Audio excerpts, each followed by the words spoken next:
जय हिंद साथियों, मैं हूं विनय और मैं स्वागत करता हूं आपका अपने YouTube channel our past and future पर। और मैं आपको निराश नहीं करना चाहूँगा और मैं खुद को भी निराश नहीं करना चाहता। लेकिन थोड़ा सा दुख है और निराशा इस बात की है कि यूपी ट्रिपल एससी जो एग्ज़ाम कंडक्ट कराती है संस्था, वो हमारे सपनों पर, हमारी उम्मीदों पर खरी नहीं उतर पा रही है। आप लोग देखेंगे कि इतने लंबे समय के गुजर जाने के बाद भी हम लोग अभी प्री के रिज़ल्ट का वेट कर रहे हैं। और मुझे लगता है कि अभी इस प्रोसेस को फाइनल होने में लगभग 1 साल का समय और लग सकता है। और ये आंकड़े आपको दुख देने वाले हो सकते हैं, निराश करने वाले हो सकते हैं, मगर मैं आपसे ये हम्बली रिक्वेस्ट भी करूँगा कि आप लोग निराशावादी ना हों और किसी भी एंगल से इसको हम अलग तरीके से ना देखें, क्योंकि फैक्ट कुछ ऐसे हैं, आंकड़े कुछ ऐसे हैं। और इस यूपी ट्रिपल एससी की जो कार्यप्रणाली है उसकी तरफ से मैं तो बिल्कुल संतुष्ट नहीं हूँ। आप अपनी तरफ से इसको जैसे भी चाहें वैसे इसको स्वीकार कर सकते हैं, लेकिन बाकी में आंकड़े निराशाजनक हैं। साथियों, अगर आप लोग कुछ थोड़ा सा मेरा साथ देंगे तो आप लोग भी ये बात समझ सकते हैं कि कैसे अभी हमारी जो इस प्रोसेस को कंप्लीट होने में 1 साल लग सकता है। मैं कुछ आंकड़े लेकर के आया हूँ, sarkariresult.com से आप लोग देख सकते हैं। तो जो पहला आपके सामने ये नोटिफिकेशन है, 2016 वाला एग्ज़ाम है जिसकी टाइपिंग अभी नहीं हुई है। तो आप लोग देख सकते हैं कि इसमें अगर आप थोड़ा सा देखें यहाँ पर, तो एग्ज़ाम डेट लिखी हुई है 31/5/2019। ये आप देखेंगे कि इसकी एग्ज़ाम डेट थी। और एग्ज़ाम डेट के बाद, हालांकि फ़ॉर्म तो 2016 में आए थे, लेकिन उस एग्ज़ाम के बाद ही आप देखेंगे कि इसका टाइपिंग टेस्ट कराया जाने का प्लान था। तो 4-5 महीने में रिज़ल्ट आया और उसके बाद पहले नवंबर में कराने का प्लान था, नवंबर में फ़ेल हो गया। उसके बाद आप देखेंगे कि ये मार्च में कराने का प्लान था 2020 में, लेकिन वो भी नहीं हो पाया। तो आप ये देखेंगे कि रिज़ल्ट आने के अब इतने समय के बाद भी अभी टाइपिंग का कोई अता पता नहीं है। तो एक बात तो ये है कि जो लोग प्री एग्ज़ाम का रिज़ल्ट का वेट कर रहे हैं उसके लिए भी यहाँ से कॉन्क्लूज़न निकलने वाला है। तो यहाँ से तो उतने प्रॉपर आंकड़े नहीं मिलते, लेकिन आप लोग अगर देखेंगे तो जो अगली स्लाइड है उससे आपको ज़्यादा आंकड़े मिल जाएंगे। तो ये है 2017 वाली जिसका अभी टाइपिंग का रिज़ल्ट आया है। तो यहाँ पर आप लोग देखेंगे इसकी जो एग्ज़ाम डेट है वो लिखी हुई है 19/2/2019। ये 17 की रिक्रूटमेंट है, स्पेशल रिक्रूटमेंट, जिसमें 115 पोस्ट थी। तो आप देखेंगे कि एग्ज़ाम डेट थी 19/2/2019 को और इसका जो रिज़ल्ट आया वो आया 19/7/2019 में। मतलब यूँ कह लीजिएगा 5 महीने बाद। तो 5 महीने, 4 से 5 महीने पिछले एग्ज़ाम प्री रिज़ल्ट आने में लगे। यहाँ पर भी आप देखेंगे कि इसमें भी प्री रिज़ल्ट आने में 5 महीनों का गैप लगा। और उसके बाद आप देखेंगे टाइपिंग का भी कंक्लूज़न आप लोग यहीं से निकाल सकते हैं। ये एवरेजन चल रहा है साथियों। अगर आप लोग पूरा थोड़ा सा कंक्लूज़न करेंगे, एनालिसिस करेंगे, तो आप ये भी देखेंगे कि लगभग औसतन जो समय यूपी ट्रिपल एससी ले रहा है वो थोड़ा सा निराश करने वाला है।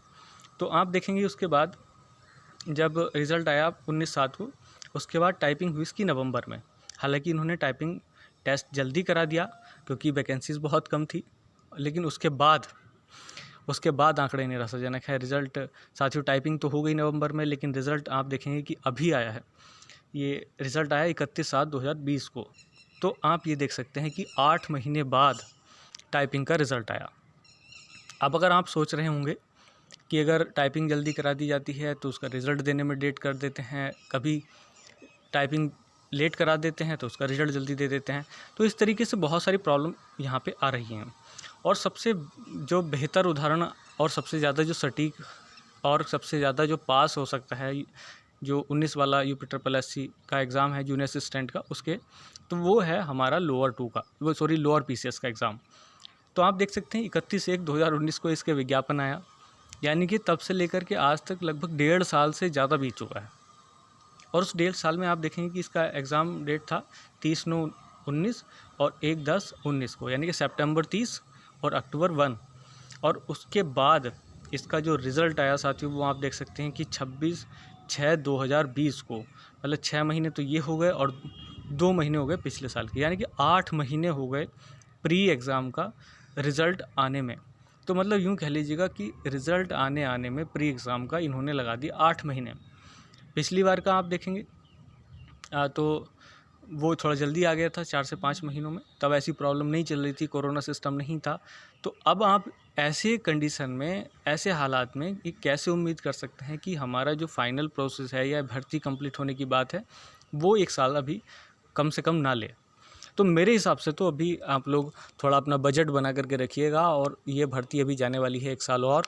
तो आप देखेंगे कि अगर प्री रिज़ल्ट की बात है तो अभी जैसे ये वैकेंसी हुई थी, तो जो टाइम है वो आप लोग यहाँ पर देख सकते हैं। इसमें जो एग्ज़ाम डेट थी वो थी 24/12/2019। ये UPSSC का लोअर जूनियर असिस्टेंट है। तो यहाँ पर आप देखेंगे कि 24/12/2019 को, यानी कि दिसंबर में ये परीक्षा हुई, और उसके बाद एडमिट कार्ड कैंसिल हो गई थी। उसके बाद ये न्यू एग्ज़ाम डेट आई, तो उसके बाद 4/1/2020 को ये परीक्षा हो गई। मतलब यूँ कह लीजिएगा कि जनवरी में, और तब से लेकर के अब तक अगर आप देखेंगे तो 6 महीने कम से कम इसके बीत चुके हैं। और 6 महीने के बाद अगर आप देखें तो 7वां महीना और 8वां महीना, तो आप लोग ये देखेंगे कि रिज़ल्ट की जो पॉसिबिलिटी है मेरे हिसाब में तो अगस्त में ही आ जाना चाहिए। और अगर अगस्त में किसी वजह से डिले होता है तो भाई सितंबर में तो आना ही आना है। लेकिन फिर भी पूरी उम्मीद है। अभी आपको जानकारी होगी कि UPSSC वर्क कर रही है, और 20 तारीख तक शायद 2 रिज़ल्ट और जारी करे UPSSC। तो तब तक आप देख सकते हैं कि 20 तारीख के आसपास की 2 रिज़ल्ट में शायद जूनियर असिस्टेंट के प्री एग्ज़ाम का रिज़ल्ट भी इसमें शामिल हो। तो मैं आशा करता हूँ कि ऐसा ही हो। लेकिन उसके बाद जो लोग टाइपिंग की डेट पूछ रहे थे और जो इस चीज़ की बात पूछ रहे थे, तो वो समझ सकते हैं कि अभी टाइपिंग में लगभग समय लगेगा। 2-4 महीने तो सीधे लगेंगे। सीधी कोई ऐसी, मतलब यूँ कह लीजिएगा, कोई सीधी सच्ची बात तो नहीं है, लेकिन 4 से 5 महीने वो एवरेजन लेते हैं, और उसी के 4-5 महीने के बाद वो रिज़ल्ट डिक्लेयर करेंगे। तो इस तरीके से आप लोग देखेंगे कि अभी भी ये जो सफ़र है जूनियर असिस्टेंट का, मैं समझता हूँ कि ये जो सफ़र अभी चलने वाला है, ये 1 साल और चलने वाला है। तो किसी भी हालत में आप लोग निराश ना होइएगा। अभी 2020 आप बिताइएगा, 2021 तक आपको जो यूँ कह लीजिएगा फाइनल जो ज्वाइनिंग है वो शायद मिल जाएगी। और इसी आशा के साथ और इसी संभावना के साथ मैं अपनी वाणी को विराम दे रहा हूँ। जय हिंद।